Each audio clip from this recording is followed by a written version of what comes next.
Madame, monsieur, vous connaissez la formule consacrée, préparez vos passeports. Et plus que jamais aujourd'hui, eh bien, sortez les appareils photo parce qu'on vous a concocté un tour du monde hors de commun. Et oui, cette semaine, le tourisme caché est à l'honneur. Alors au programme, des escapades étonnantes, des circuits insolites, des paysages inédits, bref, un voyage hors des sentiers battus qui vous réserve beaucoup de surprises. Alors pour cette visite 100% atypique, nous avons fait appel à 4 de nos guides chevronnés. Arnaud Miguet qui nous emmènera à Ho Chi Minh, Loïc Delamornay ici en haut à droite qui nous donne rendez-vous à Londres, Sylvain Le Petit qu'on rejoindra au Moyen-Orient et enfin Nicolas Bertrand, notre correspondant à New Delhi. Et vous le savez, décalage horaire oblige, comme d'habitude, eh bien cette séquence a été enregistrée.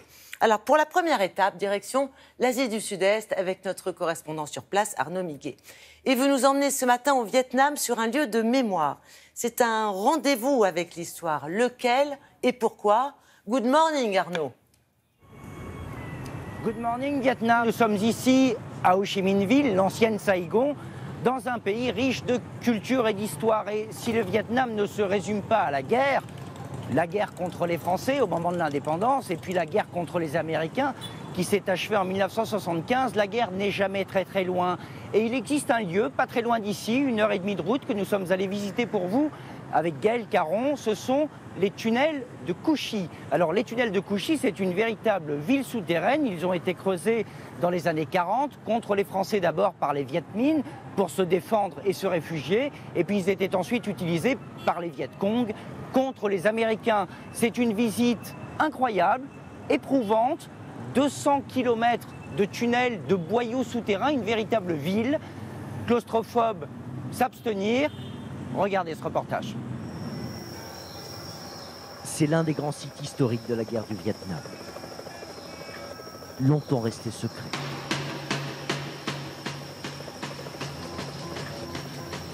Il est désormais ouvert au public, en partie. Sous les pieds de ces touristes, des kilomètres de dédales, des pièges, des trappes. Il faut avoir l'œil bien affûté pour repérer les souricières. Tan Nguyen connaît bien l'endroit, il est guide. Je vais vous montrer. Regardez, là, il y a une ouverture. Voilà. Quand vous descendez, il faut bien remettre les feuilles sur la trappe, comme ça. L'art du camouflage des combattants Viet Cong.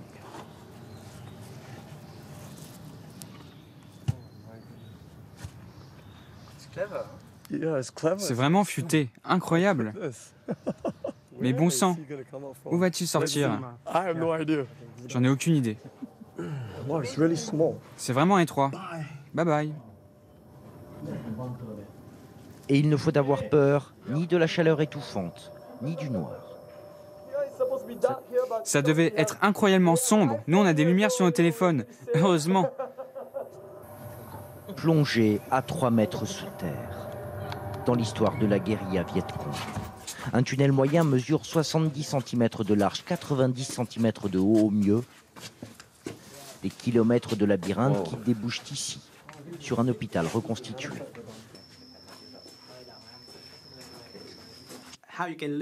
C'est incroyable de savoir qu'ils ont vécu sous terre pendant des années et construit tous ces tunnels.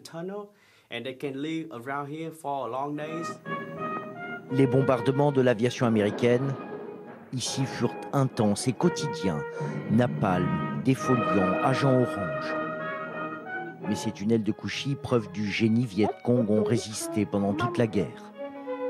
Abriter et cacher les maquisards, tout comme les civils. Une véritable ville souterraine qui avait même ses écoles pour les enfants.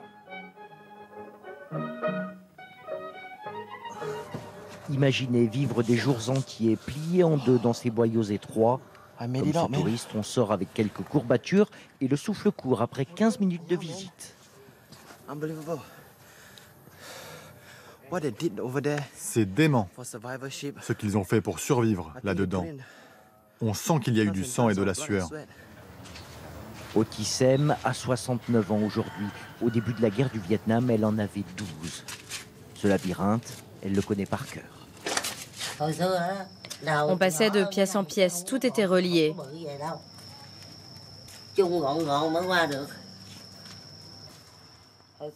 C'est ici qu'on faisait la cuisine et qu'on mangeait. Du riz et du manioc, les bons jours. À l'époque, les amis, j'étais toute petite, mais je marchais à genoux. J'étais moins large qu'aujourd'hui. Et puis, je ne pesais que 32 kilos, je pouvais aller partout. Les enfants comme Otissem étaient utilisés pour aller chercher du ravitaillement en nourriture ou en munitions. Elle apportait des messages au commandement. Ici, regardez, il y a des pièges aux quatre coins des pièces importantes. Si un commando ennemi venait ici, il tombait dedans. Car on avait remarqué que quand l'ennemi rentrait dans une pièce, il se mettait généralement dans un coin pour contrôler l'endroit. Celui qui tombait dedans était tué. Au bout du tunnel et de la visite, il y a ce temple bouddhiste. Il a été érigé bien après la guerre. De temps en temps, elle vient s'y recueillir.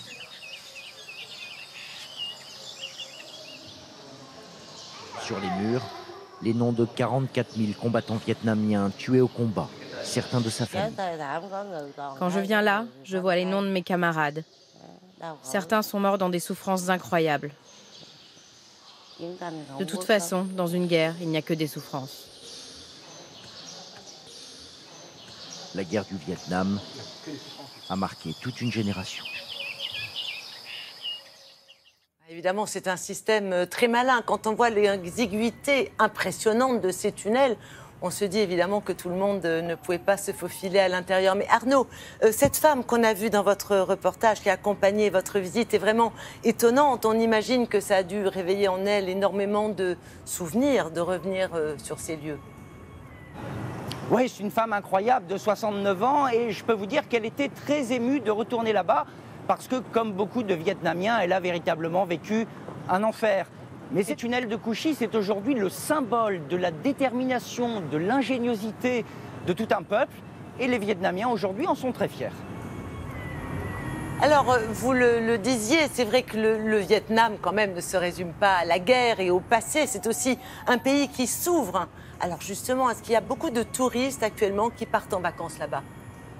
Le Vietnam est aujourd'hui une destination très prisée. C'est une des 10 premières destinations aujourd'hui en Asie qui connaît un véritable boom touristique. Des hôtels se construisent un petit peu partout. Il y a eu cette année 25% de touristes en plus et on atteint à peu près 10 millions de touristes. Et c'est vrai qu'il y a énormément de choses à faire au Vietnam. C'est un pays véritablement attachant, un pays à découvrir. Et c'est un pays aujourd'hui qui regarde de l'avant. On n'en doute pas. Merci beaucoup Arnaud, à bientôt. Allez, prochaine destination, direction Londres, la capitale du rock. Eh bien, figurez-vous que beaucoup de touristes vont là-bas, non pas pour visiter Buckingham Palace ou Big Ben, mais pour s'offrir un vrai voyage musical. Bonjour Loïc. Oui, bonjour Isabelle, ça c'est vrai parce que en tout cas Londres est la capitale incontestée de la musique et notamment du rock'n'roll. Aucune autre ville sur la planète n'a cette histoire et n'a eu cette concentration de talents qui a fait éclore aussi les plus grands groupes de l'histoire. Alors certains sont nés ailleurs, mais en tout cas quasiment tous sont enregistrés, vécus ici, étaient inspirés par cette ville. Alors on peut donner les noms les plus prestigieux au panthéon du rock évidemment, mais les Rolling Stones, les Beatles, David Bowie, Queen, ou évidemment aussi dans la pop, Elton John ou encore George Michael, évidemment Pink Floyd aussi pour le rock'n'roll. Alors il y a effectivement tout un tourisme secret, musical sur cette ville qui a vu naître encore une fois les plus grands noms. Alors regardez par exemple là où je me trouve, nous sommes à Savile Row qui est la grande rue des tailleurs, mais c'est aussi dans cet immeuble de briques que vous voyez juste derrière moi, et bien c'était le siège des Beatles. Alors ils étaient de Liverpool, mais ils ont évidemment vécu, enregistré à Londres, et c'est sur le toit que vous voyez en ce moment en direct, sur le toit de cet immeuble qu'il y a eu le dernier concert des Beatles. La dernière fois qu'ils ont joué ensemble, c'était en janvier 1969, et c'est ce qu'aujourd'hui font beaucoup de touristes qui sont en visite guidée sur les traces des plus grands noms du rock'n'roll, comme vous allez le voir dans ce reportage réalisé par Laura Calmus et Sophie Chevalreau. Ils ont décidé de passer leurs vacances à Londres, mais pas pour monter dans les célèbres bus rouges. Celui qu'ils ont choisi est bien plus rock'n'roll.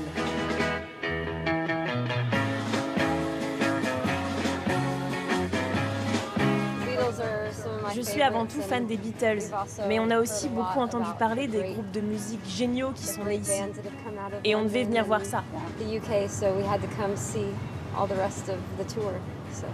Une visite de la capitale britannique sur les traces des icônes du rock, guidée par cet incollable en la matière. Retour vers le passé garanti. Si j'avais 19 ans, j'aurais un iPod. Et Ian Luck connaît les routes dans les moindres détails. Attention, virage serré. Premier arrêt, Freddy, on arrive. le chanteur de Queen.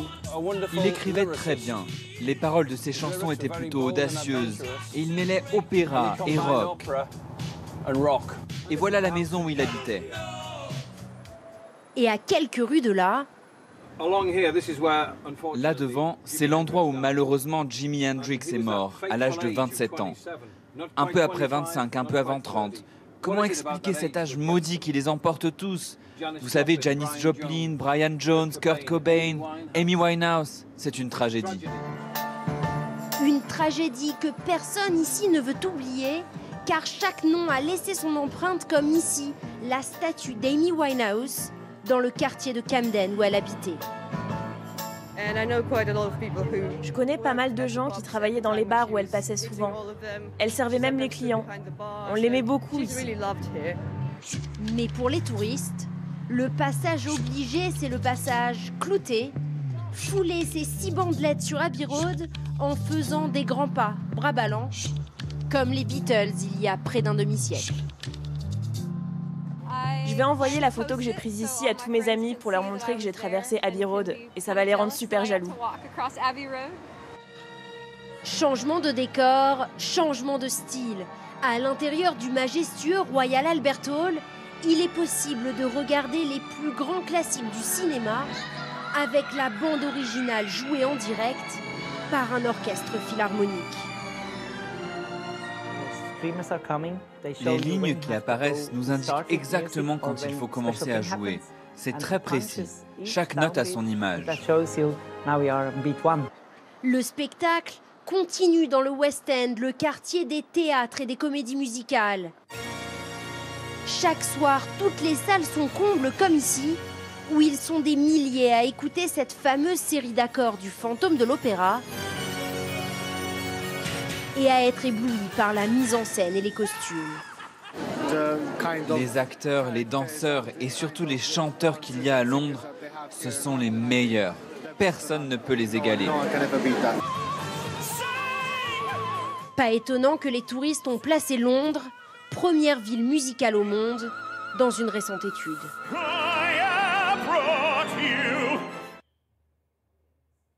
Beaucoup de comédies musicales à Londres, mais est-ce que toutes les salles sont vraiment remplies chaque soir? Est-ce que c'est un marché rentable? C'est inimaginable, Isabelle. C'est rempli, pour répondre à votre question, tous les soirs de l'année, de janvier à décembre et du lundi au dimanche. Et surtout, c'est 50 000 places tous les soirs de l'année. Alors ça occupe un quartier entier de Londres, à quelques pâtés de maison d'ici, qui s'appelle Theatreland, littéralement le quartier des théâtres. C'est aussi ce qu'on appelle le West End. Il n'a comme seul autre équivalent que Broadway, évidemment, à New York. Et c'est une industrie absolument faramineuse. 50 000 places par soir, tous les jours de l'année. Eh bien, c'est supérieur au PIB de toute l'agriculture britannique. C'est donc un énorme marché que ces comédies musicales à Londres. À ne pas rater, si je comprends bien. Alors, Loïc, on a parlé du Music Tour, des comédies musicales, mais est-ce qu'il y a d'autres événements de ce type à Londres ?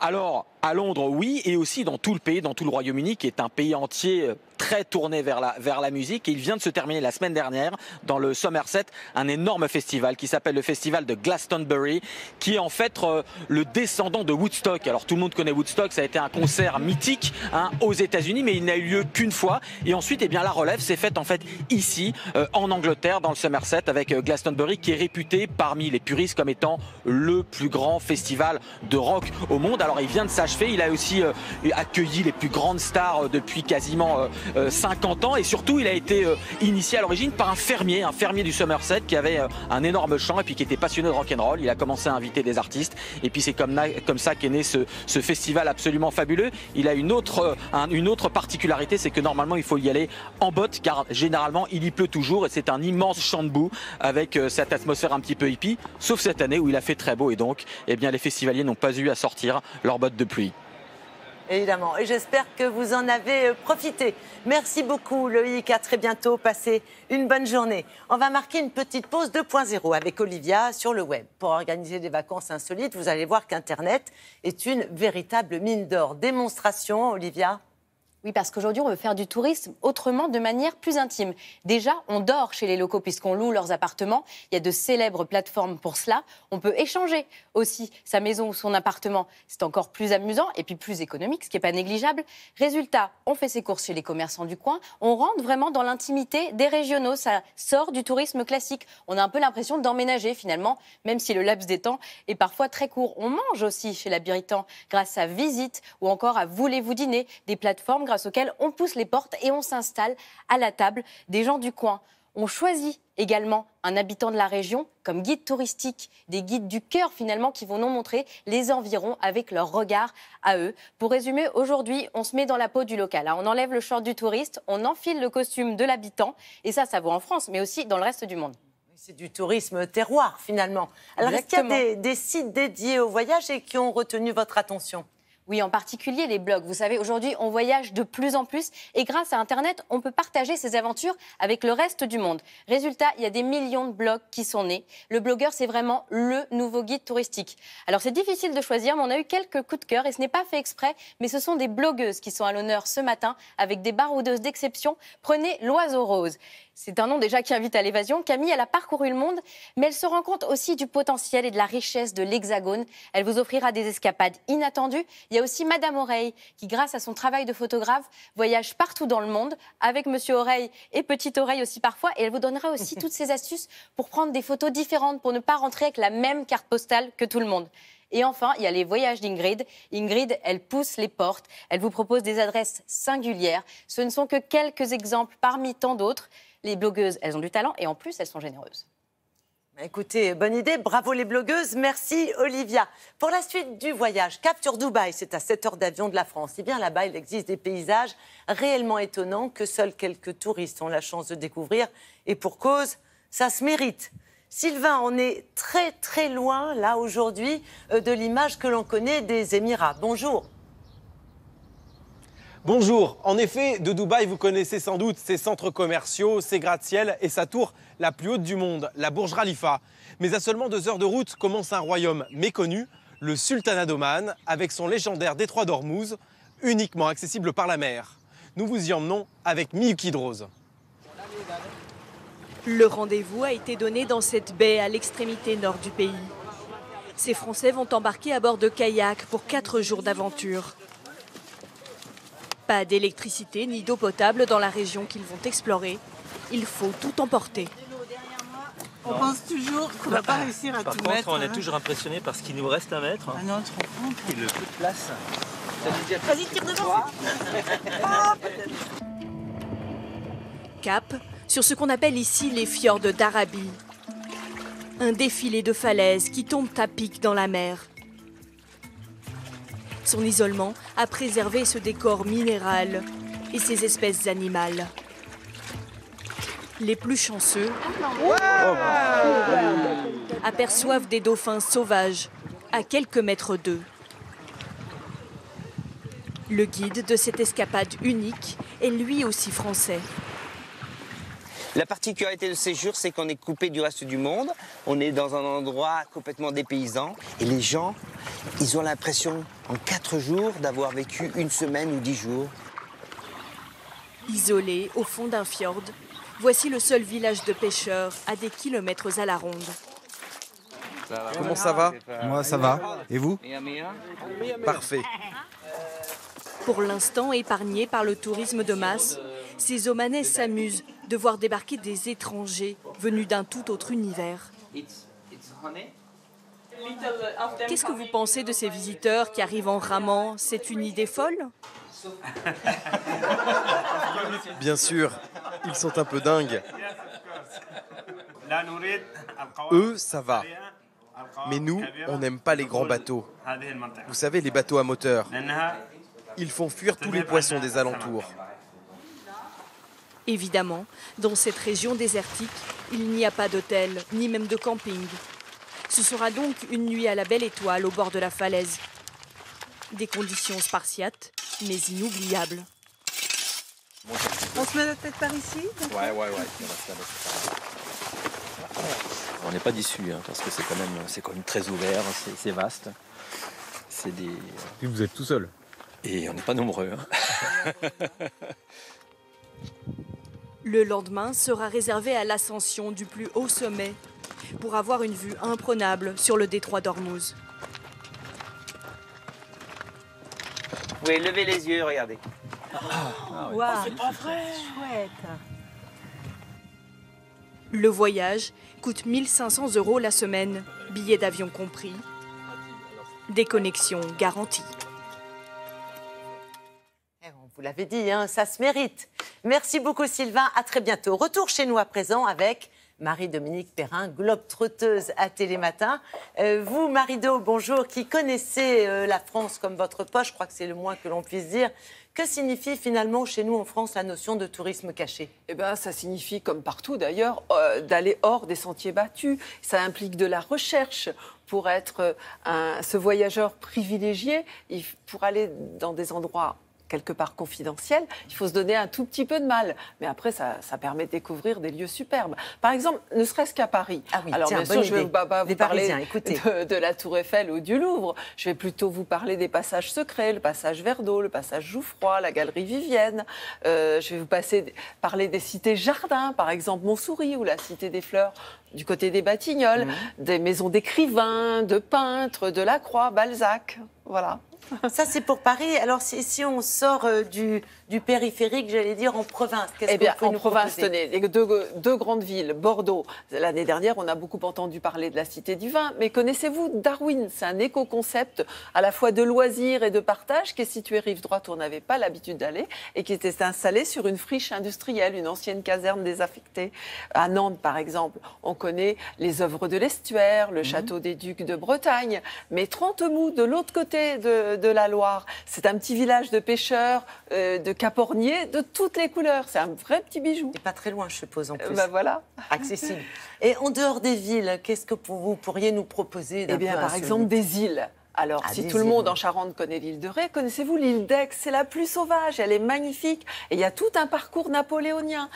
Tatiou dans la Manche, c'est une île de poche. On y va avec un petit bateau amphibie qui est soit qui vogue, soit qui va avec des roues. C'est rigolo. Oui. Voilà, qui roule. Ou à pied aussi, on peut aussi aller à pied si on veut, voilà. Si on en a envie. Alors, il y a quand même en France des endroits très courus. Par exemple, on pense à la Côte d'Azur ou à la Bretagne. Est-ce que vous avez encore des bonnes adresses ou des lieux à nous recommander pour justement visiter autrement? Eh ben oui, par exemple, ne serait-ce que des châteaux. On connaît Chenonceau ou Chambord, mais connaissez-vous le château de Rivaux? C'est un château de contes de fées avec des jardins de contes de fées. C'est là que Jeanne d'Arc, il est très ancien, est venue changer ses chevaux quand elle est allée rencontrer le roi. Connaissez-vous, par exemple, le théâtre de Bussan dans les Vosges? Il cartonne tout l'été, c'est un théâtre dans une espèce d'énorme datcha qui a été fondée au 19e siècle. Et la scène, elle est ouverte sur la forêt. Du côté de la Côte d'Azur, par exemple, l'arrière-pays niçois, on ne connaît pas forcément la vallée de la Roya. Il y a des villages superbes. Sospel et son église baroque. Saorge, quand on est dans la vallée, on a l'impression que des yeux vous regardent parce qu'il est sur la falaise. Et puis en Bretagne, par exemple, la presqu'île de Crozon, c'est vraiment la Bretagne sauvage. Le village de Ménahen sur la côte de Granit Rose, c'est un ancien village de pêcheurs époustouflants. Donc en fait, on n'en a pas fini pour découvrir une France un peu insolite. Alors justement, est-ce que ce phénomène de découverte secrète est en train de s'amplifier? Est-ce que c'est une tendance aujourd'hui? Ça va crescendo avec le phénomène des greeters. Greeters, ça vient de to greet, accueillir en anglais. Et ce sont des habitants dans les villages qui, eux, se proposent bénévolement, on n'est jamais plus de 6, de vous faire découvrir leur adresse secrète de petits commerçants, fabricants de marrons, le fabricant d'huile d'olive, etc. Ou leur petite chapelle secrète, cachée. Ils vous accueillent vraiment et ils font ça bénévolement, vous voyez. Donc c'est vraiment la notion de partage, d'hospitalité et de tourisme, on va dire, un peu cadeau de leurs bonnes adresses à eux. Voilà, et on en ressort, évidemment, enthousiasmé. Merci Marie-Do qui connaît tellement bien la France. Merci beaucoup. Pour la dernière escale, nous partons pour l'Inde où nous attend Nicolas Bertrand. Alors vous connaissez New Delhi au moins de nom, c'est la capitale du pays. Mais peut-être connaissez-vous moins Old Delhi. C'est la vieille ville qui préserve ses secrets et attire les touristes les plus aventureux. Nicolas, d'après ce que j'ai compris, c'est loin d'être un parcours, disons, classique. Bonjour. Oui, bonjour Isabelle, vous avez absolument raison. Vous savez, les touristes qui viennent visiter l'Inde, en général, et les Français en particulier, ils suivent un petit peu toujours le même circuit. Il y a tout d'abord, bien sûr, le Taj Mahal, l'inévitable monument qu'il faut absolument avoir visité. Et puis, les Français, ce qu'ils aiment, ce sont les histoires de Maharaja. Et pour ça, ils se rendent dans le Rajasthan pour visiter les forts, les palais et les riches demeures. Mais très peu, finalement, ne s'attardent ici, dans la capitale, à New Delhi, qu'ils trouvent suffocante, bruyante et sale. Et encore moins, vous le disiez, ne visitent les vieux quartiers, ce qu'on appelle ici le Old Delhi, et qui est, il est vrai, un labyrinthe tout à fait surpeuplé et quelque peu compliqué à appréhender. Et pourtant, dans ces quartiers qui tombent en ruine se cachent des secrets inattendus, voire même envoûtants. Et ce que vous ne savez pas, c'est que pour visiter ce vieux Delhi, eh bien, il vaut mieux enfourcher une bicyclette. On vous emmène tout de suite en balade avec Héloïse Layan, Pierre Beretta et Chloé Duval. S'y aventurer peut effrayer plus d'un touriste. Voici le vieux Delhi, sa frénésie, son chaos. Le cœur de la capitale indienne depuis 4 siècles. C'est ici que vibre l'Inde, dans ses bazars, dans ses ruelles. Ces 5 visiteurs venus d'Australie, de France ou de Hollande n'ont pas eu peur. Bienvenue à Delhi à bicyclette. Ils partent explorer les secrets du vieux Delhi à vélo. Ça peut être le moyen d'aller dans des endroits un peu cachés, découvrir des choses que les touristes habituels ne voient pas. Alors c'est parti pour 3 heures à slalomer entre scooters, passants et voitures, souvent à contresens. L'exercice est périlleux, surtout quand il s'agit de prendre des photos en même temps. Il y a beaucoup de trafic, mais ça a aussi son charme. C'est un peu fou, mais on s'amuse bien. Les vélos s'enfoncent toujours un peu plus dans les rues étroites. Peu à peu, le quartier révèle ses secrets. Ici, une mosquée bâtie par les empereurs moghols. Ou encore, de riches demeures. Pourtant, beaucoup du faste de la vieille ville a disparu, emporté par l'histoire. En 1739, Nadir Shah, venu de Perse et d'Afghanistan, a envahi la ville. En un jour, il a tué plus de 30 000 personnes. Bien plus tard, en 1857, les habitants se sont révoltés contre les colons anglais. Lors de ces 2 événements, ce quartier a été massivement détruit. À la rencontre d'une autre culture, ces touristes sont aussi venus chercher des scènes de vie. Ils se faufilent, à pied cette fois, grimpent sur les toits. Ils observent ce quotidien si éloigné du leur. On dirait des crêpes. Ça a l'air bon. Ce n'est pas habituel de voir ça. C'est très intéressant. C'est même un privilège de contempler la vie d'autres personnes. D'une manière très intime. C'est comme de regarder à travers un miroir, ou plutôt une fenêtre. Dernière étape de la balade, Kari Baoli, le plus grand marché aux épices d'Asie. Sur les étals, du gingembre, du curcuma, des piments rouges. Une déflagration d'odeurs qui, parfois, chatouille les narines. J'arrête pas d'éternuer depuis tout à l'heure, avec les odeurs de piment. J'ai voyagé dans pas mal de pays et c'est, je crois, la culture la plus différente de toutes. C'est ces odeurs, c'est ces sons, c'est quelque chose que j'ai retrouvé nulle part ailleurs. À vélo, ils ont touché au plus près cette ville éclatante. Cette manière de vivre qui ne cesse d'étonner l'œil occidental.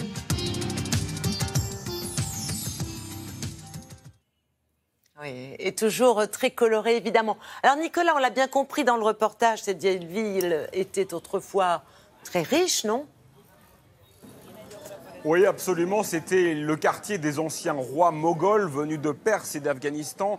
Au XVIIIe siècle, ce que l'on appelle aujourd'hui le Vieux Delhi était réellement le centre culturel, le centre bouillonnant de tout le nord de l'Inde. Les poètes, les musiciens s'y retrouvaient pour de longues nuits à la cour de l'empereur. C'était vraiment la richesse à tous les niveaux, avec de somptueux jardins, des fontaines.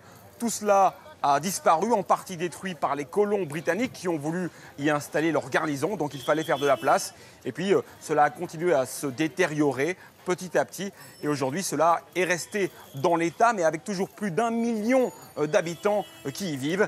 C'est extrêmement impressionnant. Oui, mais alors aujourd'hui, les riches Indiens fuient la vieille ville, c'est bien ça? Ça veut dire qu'elle ne les attire plus? Eh bien non, absolument pas. Plus personne n'investit aujourd'hui dans le Vieux Delhi. Les riches Indiens ont délaissé ces quartiers, et d'ailleurs, leurs grosses voitures ne pourraient pas circuler dans les minuscules ruelles de Old Delhi. Ils cherchent aujourd'hui des maisons plus confortables avec la climatisation, et donc les plus nantis se sont installés dans le sud de la capitale. Mais malgré tout, Old Delhi a conservé ce caractère prestigieux hérité du passé, et pendant les week-ends, eh bien, les habitants de Delhi vont s'y promener. Il y a toujours des restaurants traditionnels renommés, quelques cinémas aussi, et tout cela en quelque sorte est resté figé dans le temps comme il y a 200 ans. Merci beaucoup Nicolas, bonne journée et à très bientôt. Madame, Monsieur, fin du voyage. Merci à nos 4 explorateurs de nous avoir fait découvrir des lieux insoupçonnés. C'est d'ailleurs, vous le savez, l'objectif de cette belle émission. Alors,